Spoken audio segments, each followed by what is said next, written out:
Talk about intrigue, sex, drugs, and cover-ups. The Kealoha conspiracy case has it all. Today for What's the Law, Coralie Chun-Matayoshi gives us some legal insights on the case that brought down Honolulu's police chief.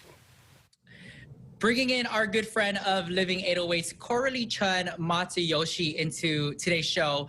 Coralie, there is this conspiracy that we all unfortunately know about. Now, it's called the Mailbox Conspiracy, and it involves former police chief Louis and his wife, Catherine Kealoha.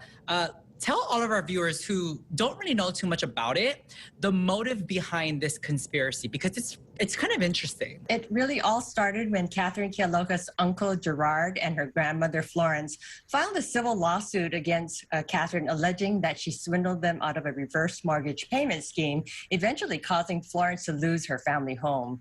If Catherine had lost that lawsuit, it would have destroyed her career, her reputation, and her lavish lifestyle. And so Catherine tried to silence them by asking a judge to put Florence under a court-ordered conservatorship. And together with her husband, Louis, they tried to frame their uncle Gerard for stealing the mailbox.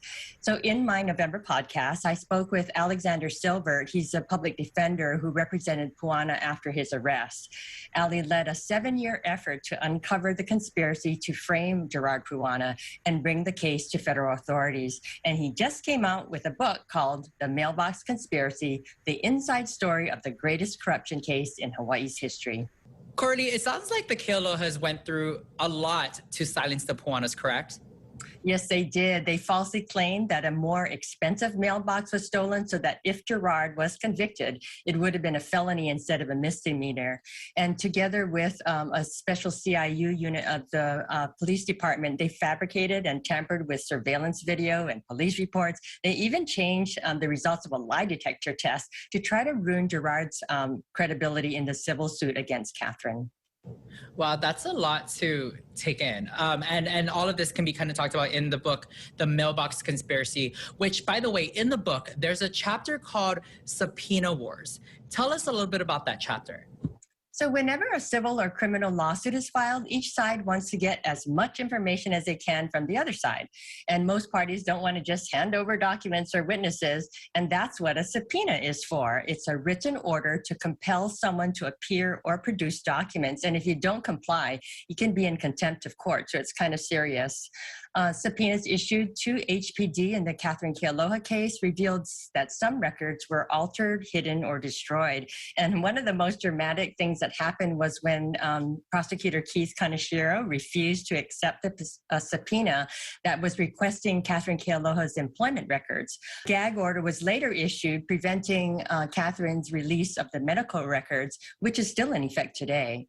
You also covered jury strategy in one of your podcasts. Tell our viewers a little bit about that.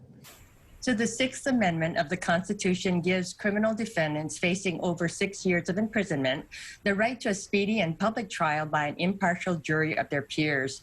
Potential jurors can be challenged for cause, which is due to factors like age or language difficulties or bias. And each side gets a certain number of what we call peremptory challenges, which allows them to eliminate potential jurors without giving any reason, except it can't be based on race or gender or things like that.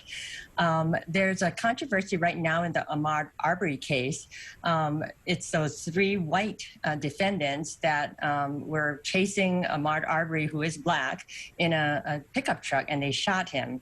And the prosecuting attorney is alleging that that was racially motivated. And the defense used a lot of their peremptory challenges to eliminate all of the black jurors except for one. And they said that, oh, it was other than race. That was why. So jury selection is kind of a gamble, because if you remove a juror, the next one up in the jury pool might be worse for your side than the one you just excused. So there's a lot of strategy and sometimes luck involved in jury selection. Being in front of the courtroom before a jury is like being on stage, because everyone is watching the attorneys and the clients, what they wear and how they act. And the goal is to gain the trust of jurors who will be deciding your case. Allegations against prominent players like the Kealohas prompted Gerard's lawyer and the U.S. Attorney's Office to select jurors who were independent thinkers and would not be swayed by power or status. Luckily, justice prevailed. this is very interesting, and I wish you had an hour to talk to us. But if anybody wanted to check out more other podcasts, is there any ones that you want to mention? Yes, I'm going to be doing one on religious exemptions from the COVID vaccine. Remember now that Coach Rolovich is challenging that, and a lot of the first responders are requesting religious exemptions. I'm also going to be talking to prosecuting attorney Steve Alm on his Weed and Seed program that's now in progress, as well as laws regarding homeless individuals like sleeping on the sidewalk or going to court to get them mental health treatment. Coralie, thank you so much for talking to us.